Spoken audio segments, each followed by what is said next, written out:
Welcome back, everybody, to the Anoncast. I'm your host, Alec Heidel. I apologize that I've been off the last couple weeks. My mother died recently, and so I want to tell everybody, if you have someone out there in your life who you're disconnected from, someone from your life who you wish you would see more of, don't waste any time. Now is the time to tell them how you feel, because you never know, there might not be a tomorrow, as was the case with my mother. Today, I am joined by a co-host. I'd like to welcome to the show, Anonymous Grassroots. Greetings, world. Anonymous Grassroots, by the way, is the chef who prepares our video podcast for us every week. This week, we are going to talk police use of force. Now, when you get started with police use of force, the first thing that you need to know and you need to understand is the use of force matrix, sometimes called the use of force continuum. I constantly hear in the news analysis of these police shootings. These police shootings are everywhere. Never have I heard one person mention the use of force matrix. And it is the linchpin in every single one of these cases. It's almost like discussing Jesus and never mentioning the Bible once. It's just not possible. So, on the use of force matrix, and there is a link in the show notes, and if you're watching the video podcast, it's up on your screen now. The use of force matrix is applied anytime an officer uses force above and beyond normal handcuffing. When an officer uses force, he's required in every jurisdiction to complete not only an incident report, but a use of force documentation report. Now, so Alec, why is it that we don't ever hear about the use of force model? Is that just something law enforcement can't talk about, or do we have to look this up for ourselves, or what is the deal? I'll be honest, I really don't know why it's not discussed. Every one of these police shootings, if you watch the video, you can apply the concepts of the use of force model, which I'll go over here momentarily, and you can straight up see if the force applied is proportionate to the resistance that the officer is observing. Now, I was a cop for almost 10 years. I have been in 100 use of force incidents. Every single one of these incidents that I have been in had to be justified by the use of force matrix. When you look at these shootings that are happening now, you can apply it to anything. You can apply it to Michael Brown. You can apply it to Eric Garner, and we'll go over this information later as it applies to these cases. But it's something that can be applied to any use of force, and why people aren't using it when they're explaining police shootings, I don't understand. Let me get started.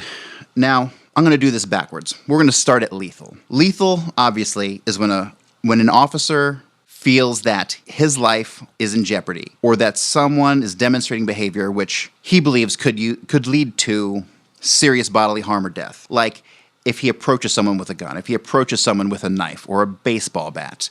And whether there's a gun or a baseball bat, there are different rules within the matrix that govern whether or not you're allowed to use deadly force. Now, an example. Did you have a question? Yeah, so how exactly do we apply the use of force model? Do we move up it and down it? Yes, if you're looking at the use of force matrix on the screen, you'll see the different tiers: lethal, harmful, threshold, tactical, professional. Now, that column, that can be described differently. The terms that I was familiar with are active resistance, passive resistance, aggressive resistance, aggravated resistance, and you don't see that on here, but they apply in the same manner that you see lethal, harmful, threshold, tactical, and professional. So we have 4 types of subjects. We have passive compliant, passive resistor.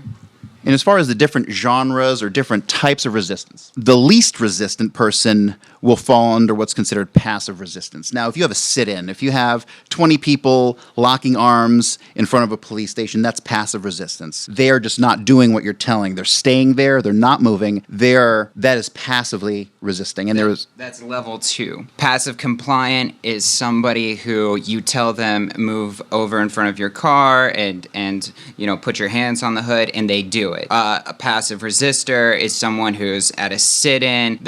The officer is telling them what to do, and they're not offering being aggressive towards the officer. They're just not obeying his commands. That's correct. Although I usually don't. When I have someone who's compliant, I typically did not consider them resistant, even though you can apply the chart to it. They were compliant, so therefore, to me, they were removed from this kind of situation. So above passive resistance, you have active resistance. You go to take someone into handcuffs, and they pull away from you. That's active resistance. Now, if you look at the chart, you can look across and you can see passive resistance, and on the other side, you can see it says contact controls. Right. Basically, that means you can use pressure points. You can grab somebody and pull them. And I'm not saying any of this is morally just. What I'm saying is this is police policy. Exactly. And don't think for a split second that I'm a police apologist, because I'm not. I see what police are doing out there to citizens who are demonstrating sometimes minimal resistance and getting maximum force.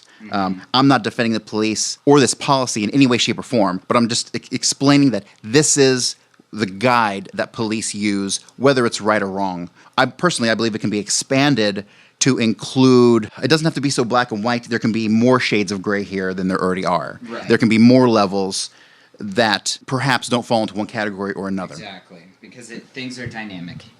Yes, things are dynamic and they constantly change. And the biggest problem I see is just poor decision making. Cops have this use of force model, and they either misinterpret force or they're anxiously looking to use force greater than the resistance demonstrated. And that's something exactly what we're talking about right now. What type of force do you use with each type of subject you encounter? Exactly. So let me go back to passive resistance. Like I said, you can use pressure points, you can grab somebody, you can move them, move up to active resistance. Okay. And it says here compliance techniques. That I somewhat disagree with, because compliance techniques is so broad. It's any technique used to gain compliance, and there are, like you were saying earlier, there are subgenres in little minuscule details within each one of these. So a compliance technique would be, is that a baton at that point and meaty portions of the body? Personally, I don't like the wording here, compliance technique. To move up from pressure points and whatnot, if you have someone demonstrating active resistance, and I'm going to tell you this straight up, regardless of what it says on the chart, that is going to be a green light for a cop to kick your ass, period. Because when you get into active resistance, you will find that the degrees of force used between maybe a single strike to the chest or a takedown, putting someone on the ground, it's kind of hard to say how much force is appropriate to use in those situations, and that's where it falls back on the judgment of the officer. And this is where we have all of our fucking problems with police, is judgment. That is what it comes down to. You saying that with this type of a subject, you would then go to OC or pepper spray or the taser at that point? You could. Stuff like that, really, I never saw the need to jump in and hurt people. I saw it every day. I saw other people do it. I saw people look for openings to use aggressive force. But in a situation like that, where you have somebody basically pulling away from you, I don't see any. You can, as per police policy, you can go to taser. Hey, don't tase me, bro! You can go to Baton. You can go to OC. Morally, should you? Absolutely not. And I can hear it now. Any cops out there listening, hearing me talk, are cringing, saying I'm a fucking asshole, but this is reality. The reality is the majority of police should be able to gain control of mildly resistant subjects, pulling away, grasping, even someone trying to run. If you're actively running from the police, which we have a video we'll talk about here in a little while. If you're actively running from the police, then obviously they can't grab onto you. They're not going to grab a taser, or they shouldn't grab a taser if you're actively running, although that is policy. The reality is that active resistance does not mean they're fighting you. It means they're trying to get away. They're resisting your commands. So that takes us to the next step up, or assaultive, or bodily harm, or what I would call aggressive physical resistance. Aggressive physical resistance is someone's actively they're trying to hurt you. They're trying to physically assault you. They're battering you. And in those situations, there is not really much of a legal difference in the response between someone who is active and and someone who is assaultive or aggressive towards you, I would have a hard time discerning the differences in the force used between those two. Now, once you get up to aggressive physical resistance or assaultive on the chart, they're trying to hurt you. It's game on for you to do what you need to do to take control of them. Now, notice we are not yet at lethal, but how many times have you seen or heard on the news a police officer is physically assaulted, aggravated physical resistance, or aggressive physical resistance, but yet they kill him. They shoot him. They do things they're not supposed to do. And you can always tell if the police acted appropriately or not by watching whatever video and looking at this use of force matrix. This use of force matrix will explain in context every one of these police shootings or aggressive police use of force incidents that we've come to. So the difference between the active resistance and the aggressive resistance is one's just trying to get away, pull away from you, not obeying your commands, and the other is trying to physically hurt you. But, like I said, note, you're still not allowed to kill people who are physically fighting you. Period. You're taught defensive tactics for a reason as a cop. Use them. Okay, and so what is, how do we define deadly force, or when do we go to that lethal level? Is it in defense of self and others, or is it something else? At what point, do we move to deadly force, and what exactly does deadly force define to? If a cop is killing somebody, it has to be in defense of himself or others for the fear of death or serious bodily harm. That's it. There are no exceptions. What is serious bodily harm? Serious bodily harm is someone has a baseball bat. They might not kill you, but they hit you in the head. They're going to cause serious damage. You're going to be toast for the rest of your life. So you're not Kicking a kneecap. Permanent physical damage, yes. And I would say that the definitions of that really kind of vary. It depends on if you ask a cop or if you ask a state attorney. The reality is, if I punch you in the face and I leave a scar, that can be considered serious bodily harm to some people. And I've seen people go to jail on felonies because they broke the skin in a fist fight, So really, the police have a lot of ability to articulate what they want. All right, they can. If I were to arrest somebody who got in a fight, beat somebody up, even if they mangle the guy's face, that's going to be barely a felony. I would hate to put a felony on someone because that person's going to heal. They'll be fine. Misdemeanor battery. Okay. What about a eye gouge? An eye gouge, still, I don't see that being lethal. That's not lethal. I mean, as far as police response, an eye gouge, to me, still does not warrant lethal force. Right. That's just my opinion. But see, that's my definition. That's my own personal definition of serious bodily harm. What we're looking at is by the books, serious physical harm is permanent disfigurement. So gouging, removing somebody's eye, that is serious physical force. A broken pinky that is never going to be repaired to its same status is serious physical force. So what we're looking for is when the cops, they can't just snap kick somebody, and then conversely, you can't also snap kick them, Yes, and basically the ambiguity of the definition is really what we're talking about here, because you're not going to shoot somebody who's going around breaking other people's fingers. They don't have Bottom line. Right. But and in situations where a person is unarmed, I really have to rack my brain to think of a situation that could be deemed lethal force. Absolutely. Other than there's a thing called officer subject factors. So if the officer's 6 foot tall and he's going up against a 4 foot, 90-pound female, no chance in the world he's going to articulate the officer subject factors that he was in fear for his life. Now let's flip that. Flip that. You've got a 4 foot, 90-pound female officer, and you've got a 7 foot football player. You got a green light to shoot that guy from minute one, based on your interpretation of his actions. Now, here we go back to the interpretation of actions. Right. And I want to call out cops on this because half the time they're lying in their reports. They're full of shit. They're It's not even misinterpretation. It's outright lying. They're not scared. How many times in a police report I have read, at this point in time, the person did this action and caused me to have an overwhelming fear for my safety? Right. Bullshit. Bullshit. Well, speaking of shit, what about a large dog over a certain pound amount, constituting a deadly force? Are you talking about shooting a dog? I'm talking about just the fact that on the books, if you have a large dog versus a small dog, and you're walking it, and it gets aggressive with the cops, yes, they shoot the cop, or they shoot, they take aggressive, actions against both the pet and the owner, because at that point, it's like a deadly weapon. Mm-hmm. That's just something I wanted to bring up. Right. I've personally never seen anyone articulate them using a dog as a weapon, because they could just shoot the dog and therefore the threat goes away. There's really no rules in shooting dogs. I'm sorry. There should be, but no one's going to get in trouble for shooting a dog. Mm-hmm. So I'm not really going to touch on that too much.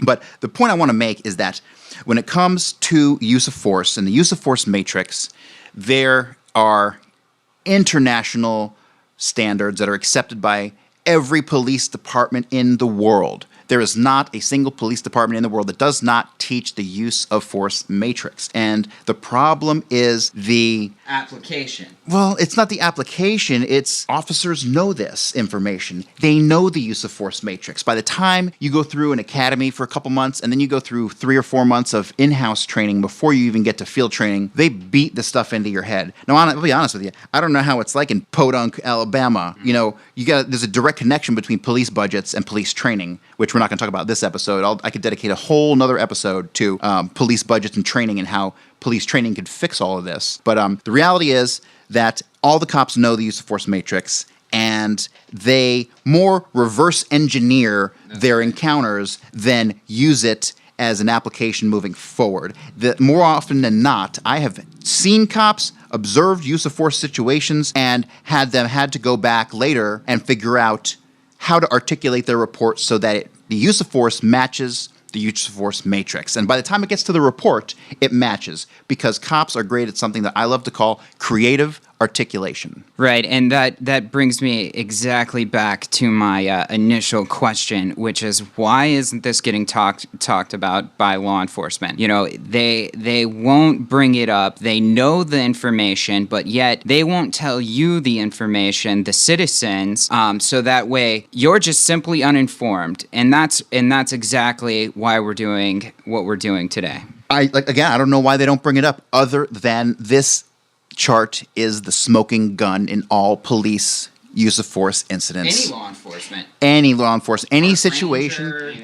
Any kind of government, FBI, CIA, they all have to adhere to this as well. This is for everyone. This isn't just street cops or troopers. This is everybody across the board. So that, ladies and gentlemen, is the use of force matrix. Now what we're going to do is we're going to look at a bunch of police shooting videos or police use of force videos, and I'm going to try to give you a step-by-step breakdown on what happened, what was this cop thinking, was the force necessary, was the force applicable to the resistance? And the vast majority of the time, the answer is going to be no. So the first one we're going to talk about, we don't have video of the Michael Brown shooting, but we're going to analyze the Michael Brown shooting. We're going to start off, we're going to play some of the video of him in the store. So let's take a look at that. Okay, and that brings up my first qualm with this whole situation, in that as soon as you find out that the young man has been died from his injuries that he received after an encounter with an officer, that in a short time frame after that, the media seems to release, it just seems to line up that they release this video of the person who is, I guess, Mike Brown, and he's takes by some items from this convenience store. And the way that it was spun was that as a result of him, stealing a couple of items from, at 18 years old, stealing a couple of items from a store, that it's a justified murder. That's how the media played it off, and that's my real qualm with the way that they have, that society at large has used this small misdemeanor offense or whatever as a justification for murder, even on a subconscious racist, subtle racist level. Well, the biggest problem that I have is the the misunderstanding of what Mike Brown did in that convenience store. Now, I will be the first to admit, I don't know the specific statute in Missouri, in Ferguson. However, a retail theft or a shoplift and a robbery are two different things. Basically, in order for a theft to become a robbery, you have to use force to affect the taking of that property, okay? So if I come up to you on the street, I hold a gun to you and say, give me that purse. That is a robbery. You're pointing a weapon, you're using force or the threat of force to extract that property, okay? So the force affects the ability to take that. All right. So now you have another situation. You have exactly what we have in Mike Brown. Not a robbery. Anyone tells you it's a robbery, you tell them, look them right in the face and tell them they're full of shit and listen to this podcast. The reality is what he did where I'm from would be considered a retail theft, which I'm not forgiving. Okay. Reality is he's probably just a punk kid, shouldn't have been stealing the first one. I'm not trying to justify it in the least. We all have to learn lessons in life. Yes, we sure do. And he didn't have to learn this by dying. Right. But the reality is what he did was he committed what I would call a retail theft. He went in and he took something from a store, tried to walk out. Now, the taking of the property and the force here are not connected. Okay? He didn't grab the clerk and take the stuff away from him. It was not like that. It was a retail theft, and as he's walking out the door, you see him push the clerk back. And that is a separate offense. That will either be a separate battery or a charge of resisting a merchant, which in some states is a valid charge. But it does not meet the level of requirement for a robbery. End of story. Okay, so then the story goes, the narrative, we are familiar with is, and we're trying to stay away from personal opinion. That's not our purpose here. We're being objective as possible and bringing you the facts. So Mike Brown has an encounter with a police officer in the middle of the street, and what happens after that? Well, according to the story, there was some kind of struggle at the window. We're not sure if Mike Brown reached into the police officer's vehicle or if Darren Wilson grabbed him. I've got my own opinions on that, which we're not going to talk about today. But it really doesn't matter what happened at the car. Right. Well, there's one factor which I'll touch upon, which could relate to the incident at the car. However, you got Mike Brown, and he starts to run away. So let's just say while they're at the car and they're fighting, let's just say it's aggravated resistance. Let's say he's trying to kill Darren Wilson, which I don't think he was trying to do. I think he's a scared kid at this point trying to get away. Once he turns and runs, you have a separate use of force incident. The incident at the police officer's vehicle is done. His resistance decreases. It goes from aggressive or aggravated to active, right? Because what's he doing now? He's running. Right. Running is active resistance. Right. Okay? So you have Darren Wilson out of the car, pulls his gun on him. Now, he tells Mike Brown to stop. Mike Brown stops, at this point, 40, 50 feet away, right? He's a good distance away. And way beyond 21 feet, which is a rule, which I'll go over here in a second. But I always thought he was 40 to 50 feet away, okay? He turns around. Now, what kind of resistance do you have at this point? At this point, I'd say you have passive resistance. He's standing there. Maybe he's not coming towards you. Maybe he's not following your commands. But his hands are up. He's not actively resisting you anymore. Now I see as a passive resistance. Okay. Now, Darren Wilson like to assert that he was charged by Mike Brown and that he shot him in defense of being charged. Okay. And so what we're going to do right now is address what no one has talked about yet, and that is exactly why we're doing this. We are going to lay out something called the 21-foot rule, and it's a law enforcement rule that basically it was not followed here. It has no application. This goes in law enforcement jargon beyond a shadow of a doubt to say that this was a wrongful murder. I have to agree with that, and the reason that I agree with that is Mike Brown is unarmed. He's a big guy, but Darren Wilson is a big guy too. He looks like he was, 200 pounds? Yeah, solid. He had to be 200. Okay.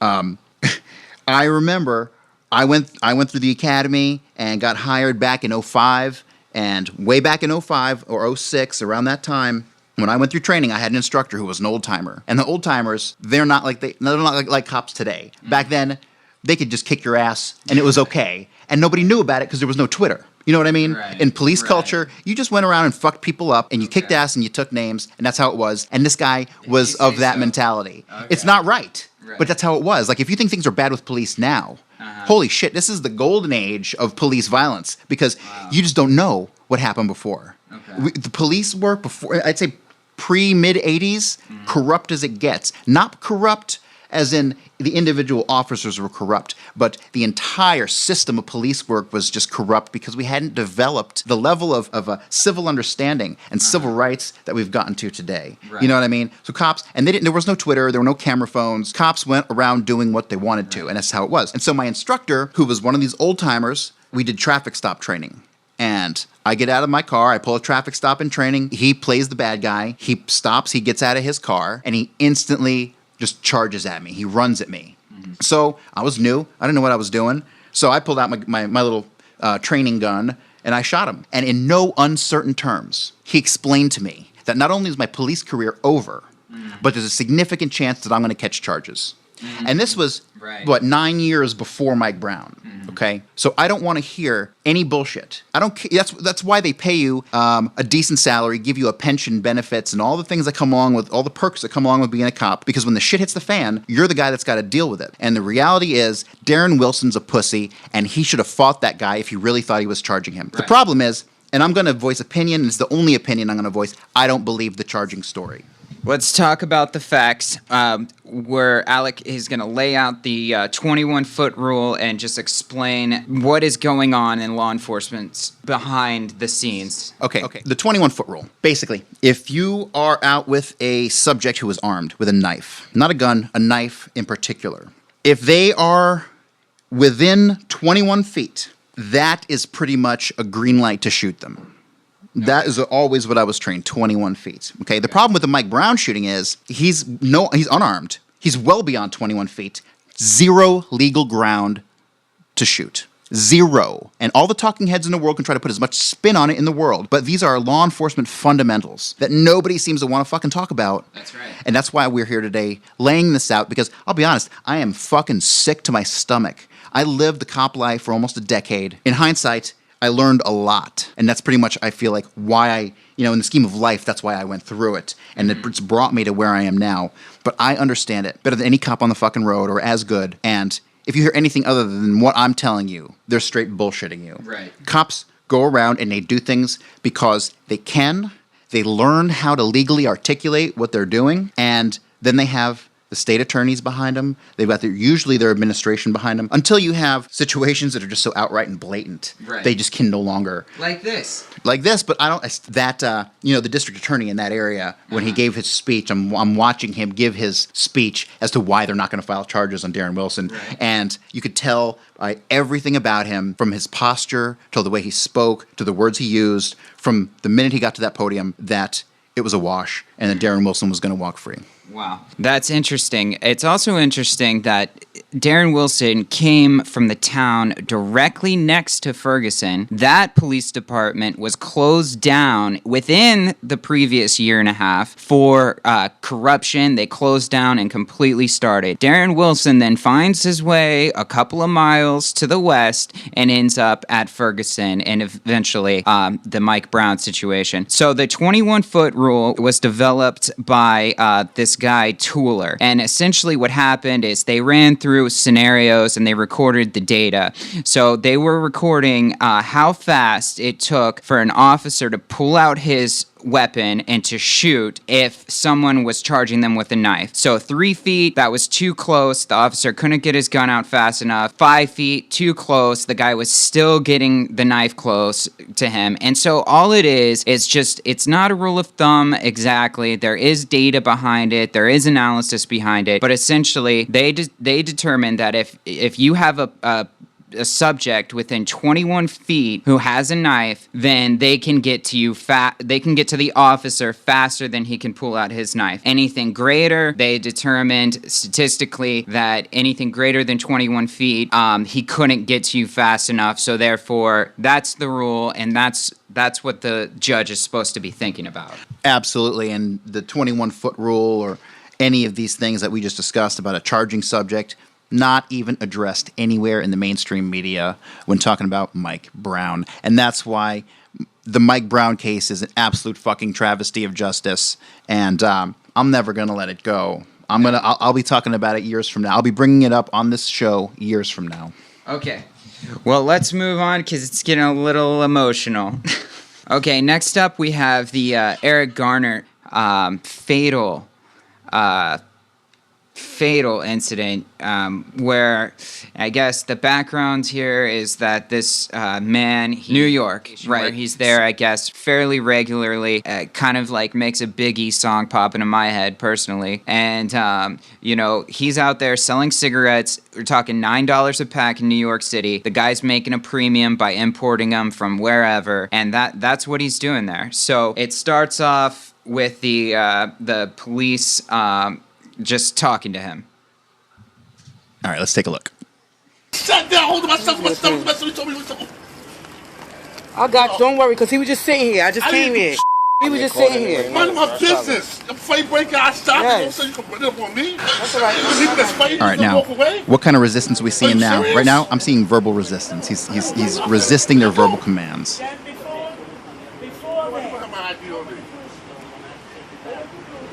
They're saying you're selling cigarettes, and he's saying the only reason you're here is because there was a fight. So maybe it's just they found that they don't have anything else to do. They got called in for the fight, and then they're going to address this man selling cigarettes instead. Let me pause it real quick. Right here, one thing I want to point out: you guys look at these cops who are talking to this man. Mm-hmm. These guys look like they're 19 years old. How much life experience do you think these guys have? This is a huge problem in police work. Mm-hmm. Even the police don't want to talk about it. When you're 21 years old, you don't know shit about life. I'm sorry, I didn't know shit. When you're 21, you know nothing. You get out of high school, maybe you do a little college, you want to get a police career because you see it on TV, you look like you want to be a badass. I don't care what anyone says. People become cops because they want to be the man. They want to carry the gun. They want to be important. That's I don't care what anyone tells you. That's the underlying psychology behind it. Right. They want to be the man. Period. Look at these 21-year-old kids. How can you expect people with no life experience to go out and try to, number one, interpret and comprehend and enforce laws that are on subjects that they possibly haven't even encountered in their life or understand? Right. I have seen literally 21-year-old kids try to counsel 50-year-olds on domestic violence. How is that? How can you do that? You can't. Right. There's no way for young cops to wrap their head around shit that they haven't experienced in life yet. Right. Now, that being said, that's the first problem we have here. I'll let it continue to play, and I'll continue to comment. Easy way or hard way for what? Every time you see me, you want to mess with me. I'm tired of it. It stops today. This guy right here is forcibly trying to lock somebody up for breaking up a fight. Everybody standing here, they told you I didn't do nothing. I did not sell nothing. Because every time you see me, you want to see, the cop doesn't even know what to say to him. He's confused. He's like, look at this. He doesn't even know what he's doing. Exactly. Look at it. He tried to reach back to his handcuffs twice, but then changed his mind because he wasn't sure. I told you the last time. Please leave me alone. Hold on. Don't touch me, please. Red flag. Big red flag. And what we're going to talk about right now, which relates to this explicitly, and I wish I had a better model for you to look at, but what you're going to see on the screen right now, or if not, there'll be a link in the call notes to the Monadnock Baton chart. Now, Monadnock is a company that makes batons. ASP is the other company that makes batons. Those are the two most used batons out there. So they have extensive training programs on where you are allowed to strike a resistant subject with a baton. Now, even though this chart is specifically meant for the Monadnock baton, this in general is what law enforcement use as a guide as to where to not grab somebody, or places to avoid when using force. If you look at the chart, number one, red areas are off limits.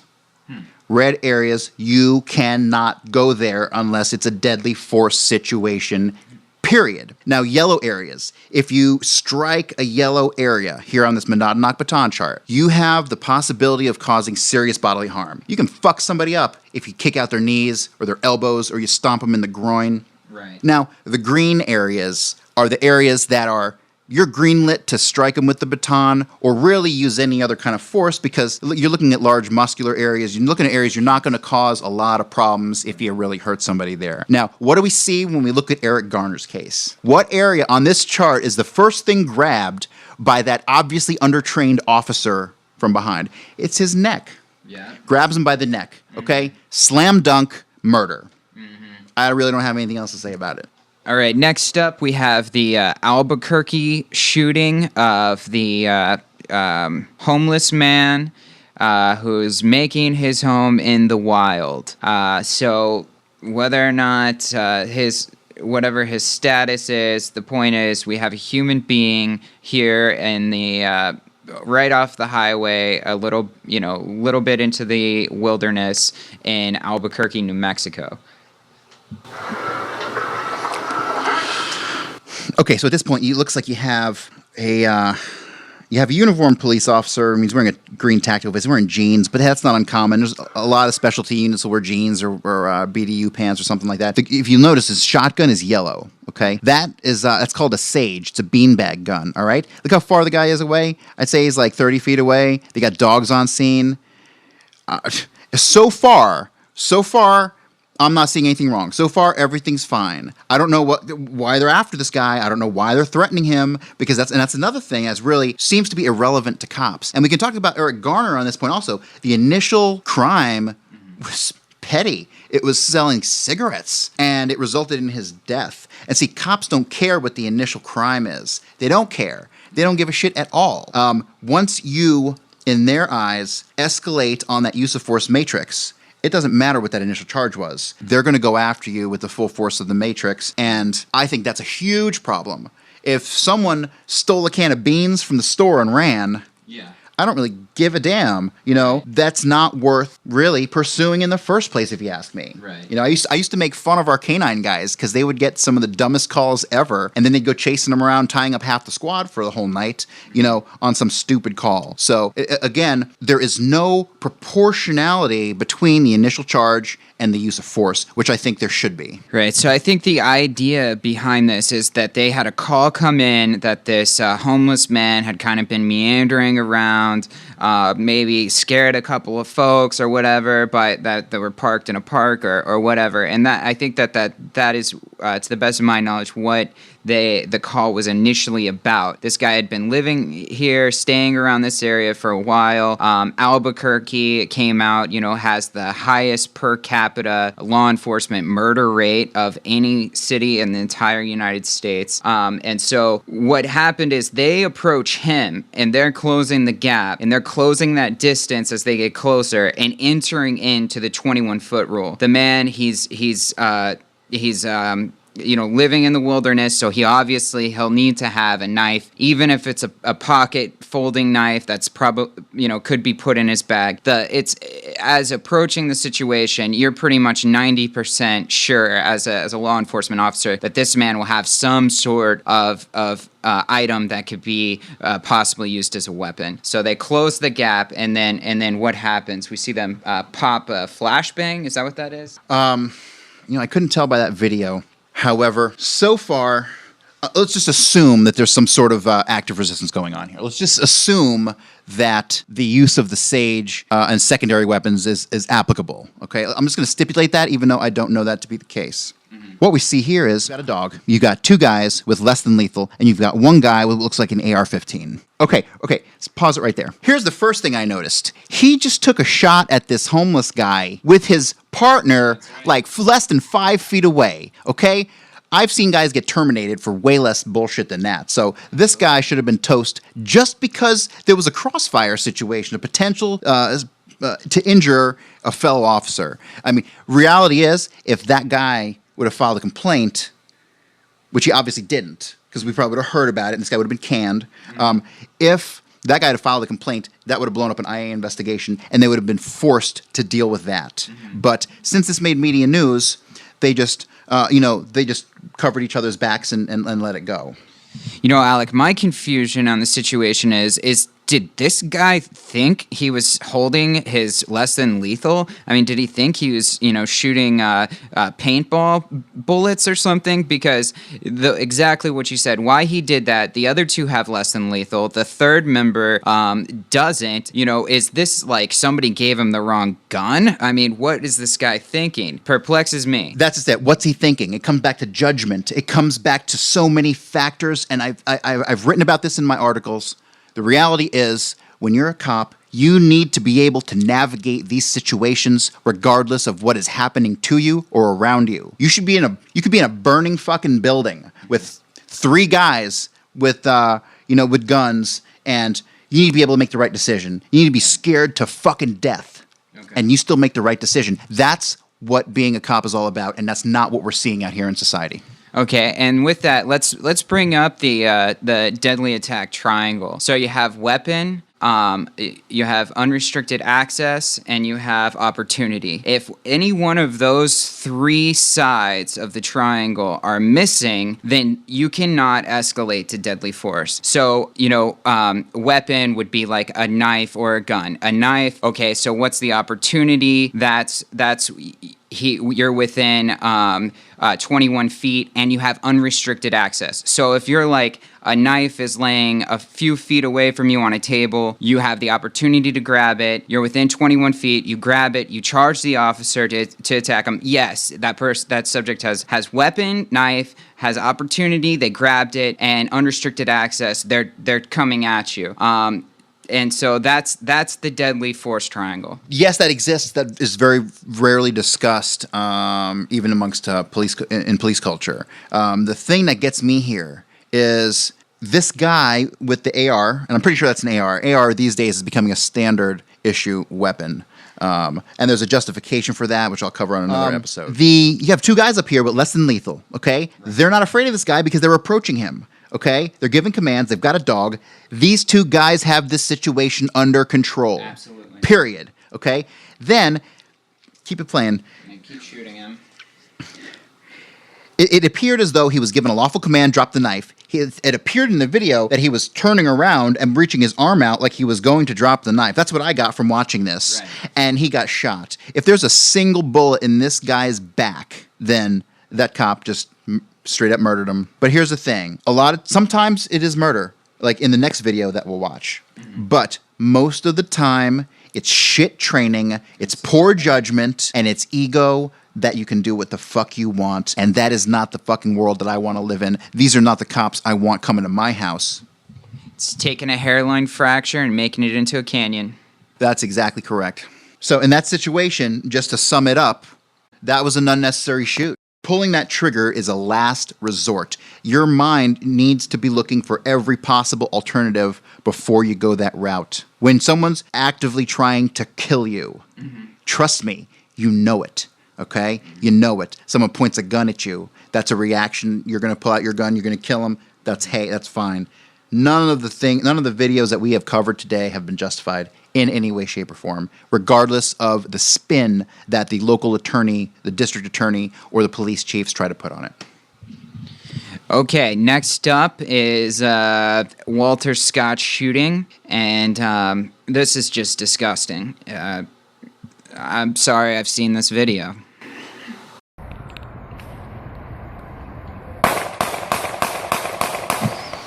Okay, so the video starts and it seems like you have a little you can't even really see an altercation. All you really see is a black man starting to walk away from the officer, and he's older. He looks like he's in his 50s. This guy looks like he's hobbling away.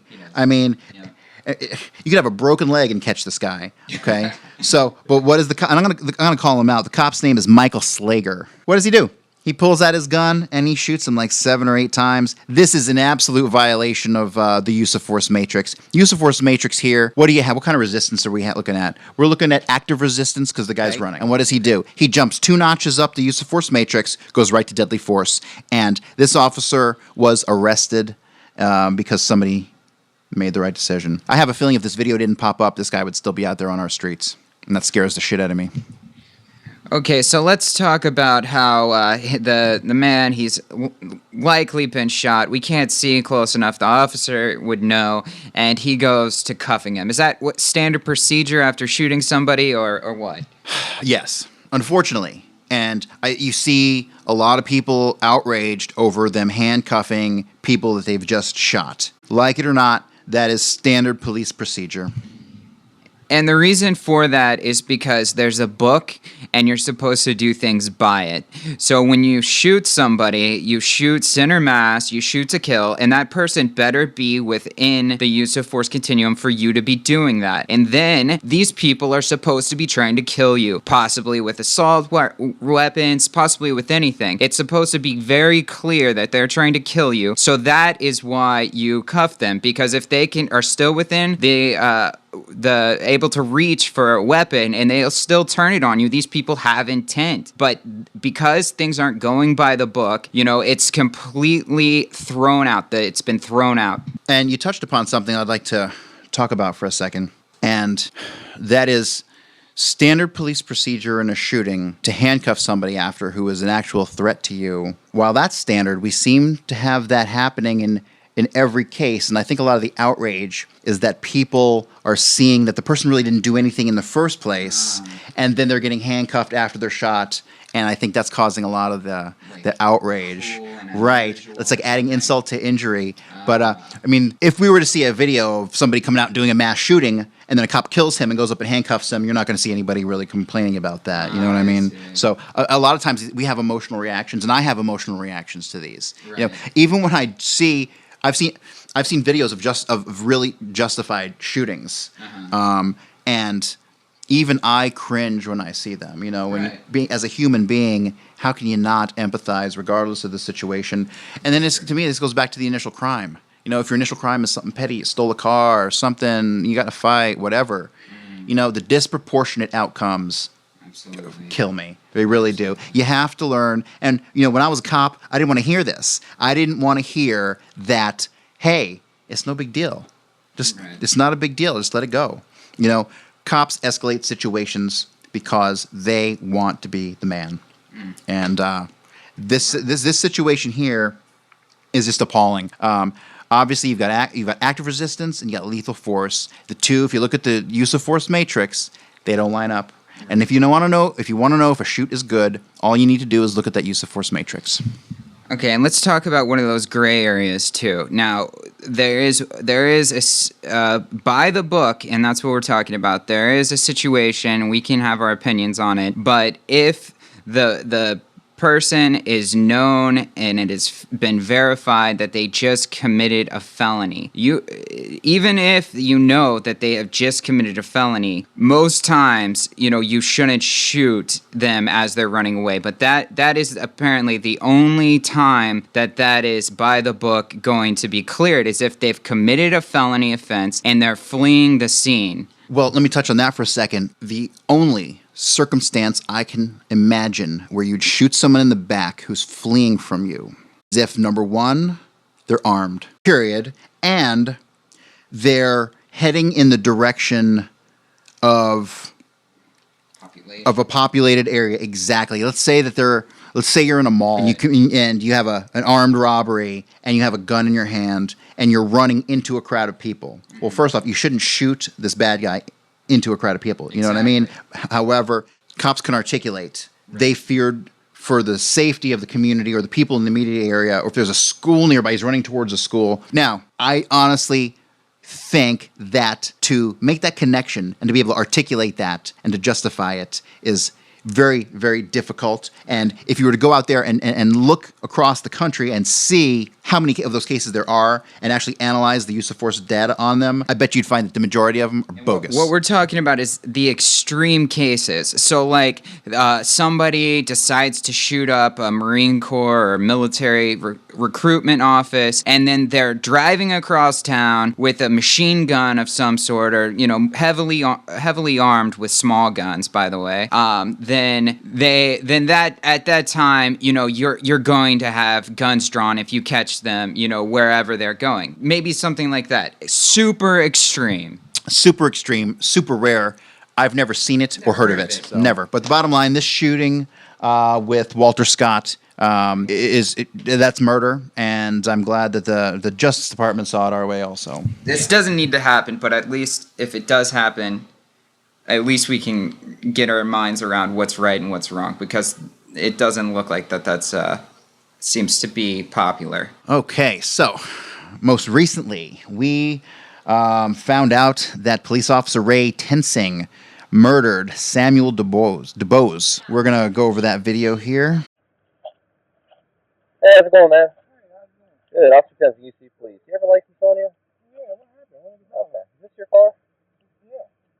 Let's go back to the female, actually. Officer approaches the car. He's talking to him, and immediately we see the cop immediately make a mistake. He's letting the guy reach all around in there.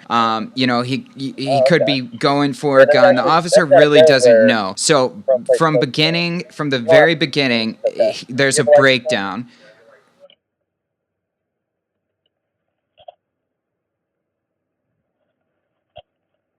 Correct, there's a breakdown, but when you're dealing with a traffic stop, it's really hard. I've seen cops say, hey, can I have your license, registration, proof of insurance? And then the person goes to the glove box to get it, and the cop fucking freaks out on them like they're going for a gun. It's like, dude, you just asked him to give you that shit, and he's going for it, and now you're going to fuck him up because of it? I've seen it happen. Bullshit.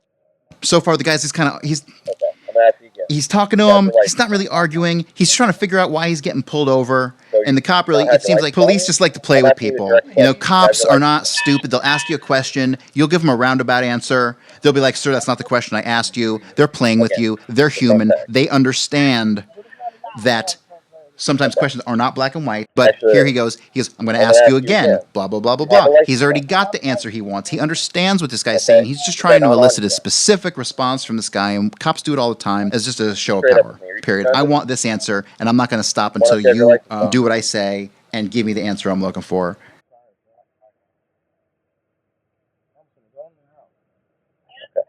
Where do you stay at?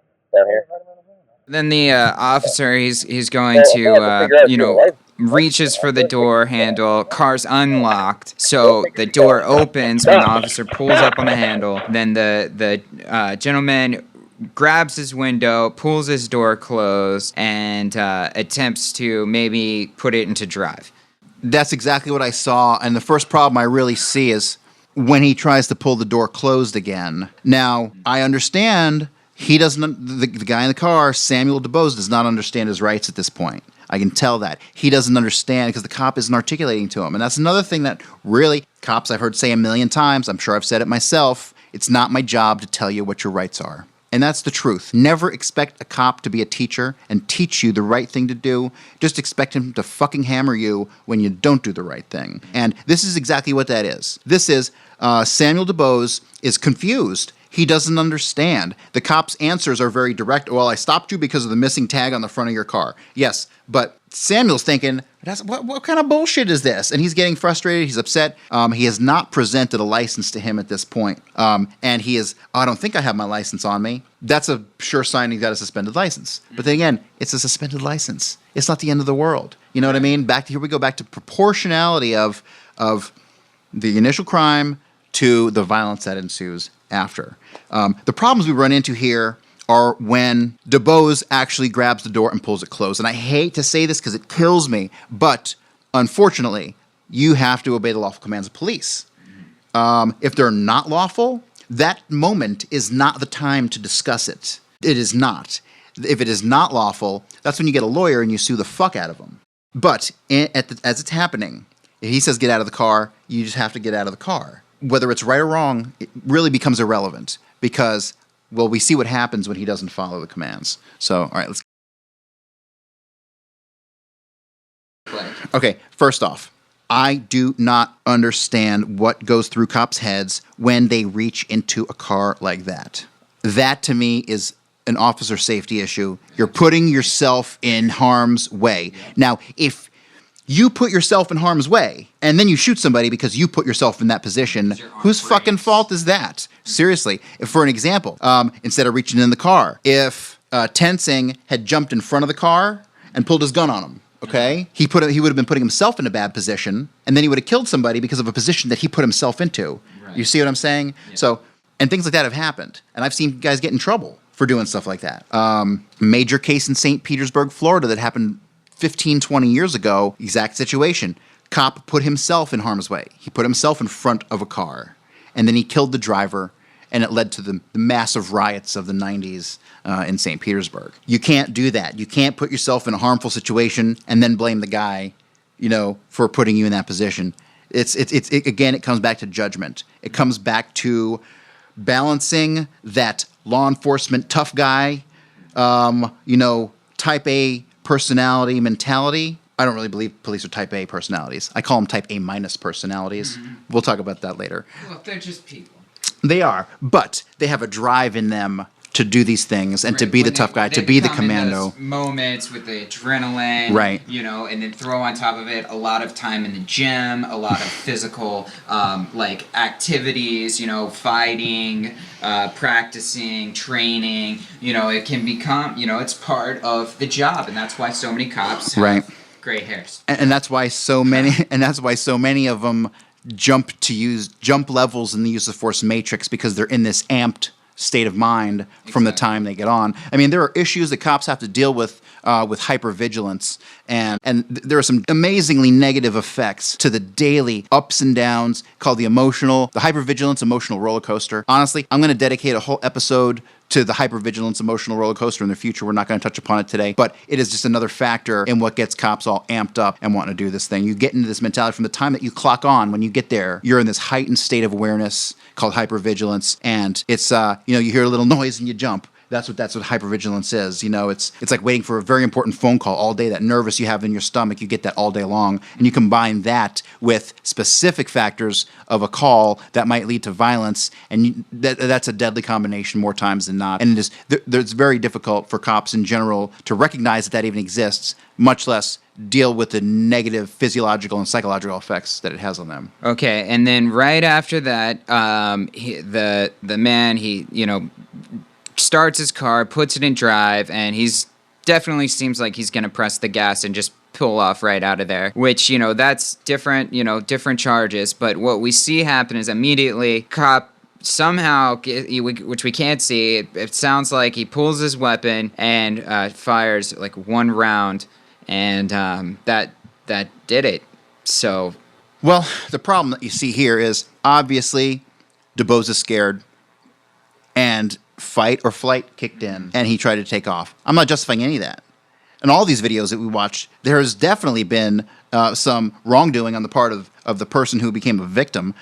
However, the point that we're trying to make here is that the force used is completely disproportionate to the resistance and the initial crimes that were observed. So in this case, when he sees that Dubose is starting the car and he's going to get out of there, what should have happened? Well, first off, I don't like to stand immediately next to moving cars, so I would back the hell out of there. Number one. Right. Number two, you get on the radio. Wow. He's fleeing. Imagine that. I know. Huh. See, as a cop, I don't care what you're doing. I don't care if you're taking a coffee break or you're taking a leak or you're going to a murder investigation. You are in constant communication with dispatch. They know everything that you're doing for the time that you're working that day. Even little things. You'll be searching a car. I found this. You're constantly checking in with dispatch so they can update their notes in the computer so that the other cops can look in the notes in the computer and have an idea of what you're doing and can get to you with an understanding of the case that's going on. None of that happened here. So you're saying the rule of law is supposed to exist. Okay. Yes, I would like to think the rule of law is supposed to exist. But so you have no communication there. And then you see that Tensing reaches into the car. What is he trying to do? And then he shoots him. I'm blown away. I just don't get it. And then he falls to the ground. You see his gun. You see his gun, but he shot him before he even drove away. He was reaching into the car. I didn't see any action on Dubose's part other than trying to drive away. And so if you're in a car and you're trying to drive away, what kind of resistance do we have here? Once again, we have active. I'll even step it up a notch and say that when Tensing grabbed into the car and he grabbed his arm and tried to peel it off of him, let's bump it up to active physical resistance, you still have a major gap. There's no aggravated physical resistance, and there's nothing that would indicate that lethal force should be used in that situation at all. Right, and I think that there was a little discussion about saying, hey, this is supposed to belong to a woman, you're not a woman, and he's saying like, hey, it's my girlfriend or something, and so maybe stretching it in the favor a little bit of the cop, which doesn't exist at all, but perhaps he's saying, thinking, oh, this is GTA, this guy's gonna take off in his car, which goes back to what Alec is saying, and that is your comms will always beat a moving car. Yes, and one thing in regards to the line of questioning, and cops do this all the time, they understand when you ask a direct question and you get kind of a bullshit answer, you can kind of see through the lines, you can kind of understand what the person's saying, you can kind of understand what they're saying by what they're not saying. More often than not, you'll understand a lot of what people are trying to tell you or somehow expressing by the words they don't use or what they're not saying. But in this line of questioning, I ran the car, it came back to a female. Well, I guarantee you that female has the same last name because he said it's his wife. Yeah. So is the cop stupid, or is he trying to just elicit a particular answer? Well, is this dehumanization? I would say, but a police officer would never look at it that way. Mm-hmm. Would they? No, because the cop is just trying to ultimately what he's trying to do is trying to get you to admit your crime, fundamentally. So if he can catch you, bullshitting a little here or sliding on the question a little here, eventually he's going to call you out on all those things until he gets you to narrow down your story to the truth. And that is manipulation. That is mental manipulation. The cop knows what's going on. He knows it's his wife's car. He knows it's a bullshit traffic stop, but he's hassling this guy, putting him on the spot, making him nervous. The cops know they do this, and it's just a tactic that they use. And I don't agree with it. I would use that tactic frequently. I still call people out on shit like a cop when I don't get responses that I want just in everyday life. But the bottom line is that is really nothing more than a cop trying to intimidate you into ultimately telling the truth by getting you to catch yourself up in lies. And even if there's an innocent situation, the cop will push and manipulate it to try to get you to trip up on your own statements just so he can maybe verify that it's all bullshit. You know what I mean? He might paint you into a corner and be like, okay, I got it, and then walk away, putting you through hell. You're thinking, I'm going to jail. You're thinking the worst. You're thinking all this stuff, and the cop's just playing with you, is really what it comes down to. Okay. And you can see, one last thing I want to talk about, he pulls out the gun, and you can see the gun, and it's a full shot to the head through an open window. That car was not pointing at him. That car was pointing another direction, and there was absolutely no reason for him to shoot. Okay, Alec, in your experience, in your law enforcement experience, we can't tell from this video whether or not there was one officer or he had backup, but, what was your kind of personal rule about approaching a traffic stop? Did you wait for backup? Should you wait for backup? Or, how do you handle that? That's a great question. The reality is you can't always get backup on a traffic stop. The reality is if you are in a situation where you need backup, you request it. So, rule of thumb, in general, they kind of teach you back each other up. So, odds are if you pull a traffic stop, odds are someone's going to show up anyway. Because if there's a cop who's not doing anything and a traffic stop goes on and he doesn't volunteer to back up and he's in the area, he's getting chewed out later. That's fact. So cops in and of themselves, plus cops are fucking nosy. Right. They want to know everyone's fucking business, whether you're a criminal or another cop. They want to know everything. You want to talk about the gossip at a fucking police department? It's worse than high school, but that's another story. Go ahead. Do you have a question? Yeah. What about just like, getting kind of past this and kind of wrapping up the podcast, internally, for-profit tickets, is this, what sort of internal communication goes on there? Well, when it comes to tickets are civil in nature. Police investigate crime. They are criminal investigators. They enforce criminal law. They do not deal with civil law.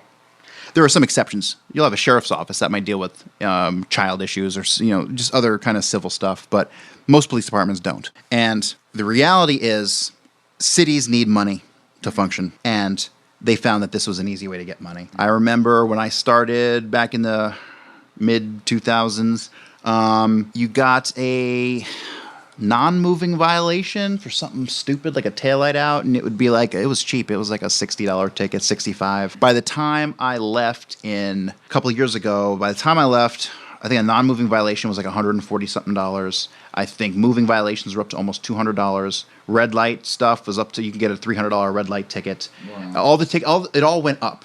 And this all coincided with statewide economic woes. Uh-huh. But you know what happened? Check this out. Some cops have fucking heart.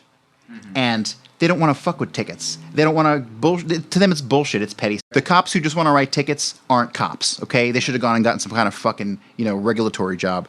But the reality is, right, the reality is that cops in general don't want to fuck with writing tickets. They only write tickets, and here we go with the Q word, the quota word. Yeah, by law, it's illegal to have a quota. Okay. Okay, so now we know. So, but, it's not that simple. The reality is, you're the guy who doesn't meet the unofficial quota that every agency seems to have, and you're not getting approved for schools. You're not getting promoted. You're the last guy to get the off-duty details. You don't fucking fall in line, follow suit, kiss ass, and write tickets. Your fucking career is sunk. So that's the reality. Okay, so in your experience, did you ever hear anyone in any meeting, police meeting, that's maybe mentioned, okay, hey, it's December 21st. I know, Christmas is here. Everybody's thinking about this, but, we need to write more tickets. Ever heard that come out of any superior? No, but what I did hear was that it would be appreciated if everybody did about 15 or more a month. That was a specific number that was not a quota, but it would be appreciated, in quotes, if everybody hit that. But it didn't have to be tickets, it could be warnings or whatever. But here's the reality. If you're a cop, you're out there and you're doing your job and you're working traffic crashes like every cop does, you're going to get 10 tickets a month just by traffic crashes without going and looking to jam people up. You know what I mean? Right. So the cops who pull you over, who are going to write you tickets, are looking for something else. And this goes into a whole nother thing, which is going to take up a whole nother show we'll get to later, of proactive policing. There are no fucking proactive firemen. Hey, how many fires did you put out today? It's the same thing with police. Police are ultra encouraged to go out there and find stuff, find crime, prevent crime. So what do you end up doing? You end up writing tickets to the black guy riding his bike down the road at 3 a.m. with no light on his bicycle. You end up stopping out with him so you can try to get a drug arrest, and I'm using stereotypes. The reality is, when you start getting into proactive policing, it's a whole nother conversation, and where do you draw the line at what cops should do with proactive policing, and then that draws in stop and frisk. And so, as you can tell, these are massive subjects that we will definitely talk about again in the future. All right, well, that wraps it up for me, Grassroots. I just want to say that just like with jiu-jitsu, you take your opponent's direction, its momentum, you channel it, and you reverse it. So if you're looking to hear about CPS, it's going to happen. Grassroots, thank you so much, and I am your host, Alec Heidel. Till next week.